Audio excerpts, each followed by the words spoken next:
ശ്രീലളിതാ സഹസ്രനാമം വ്യാഖ്യാനം തിരുവാലി വള്ളിക്കാട്ട് നാരായണമേനോൻ. പുനഃസംസ്കരണം പ്രൊഫസർ കെ.വി. ദേവ്.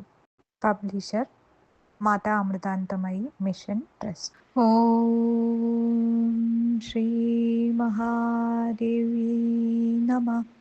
ലളിതാ സഹസ്രനാമത്തിലെ 11ാമത്തെ നാമം പഞ്ചതന്മാത്ര സായക.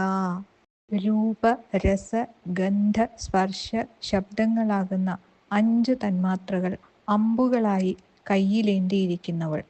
മനസ്സാകുന്ന വില്ലിൽ നിന്ന് തൊടുത്തുവിടുന്ന അമ്പുകളാണത്രേ രൂപ, രസാദികളാകുന്ന പഞ്ചതന്മാത്രകൾ.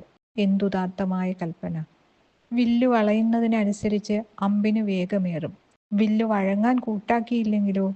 പക്ഷെ കരിമ്പാണ് വില്ല്, വഴങ്ങാതെ വരില്ല. കരിമ്പിനെ കാരിരുമ്പാക്കി മാറ്റിയാലേ വഴങ്ങാതിരിക്കൂ. അതിനാണ് സാധന. ഓം പഞ്ചതന്മാത്ര സായകായേ നമഃ.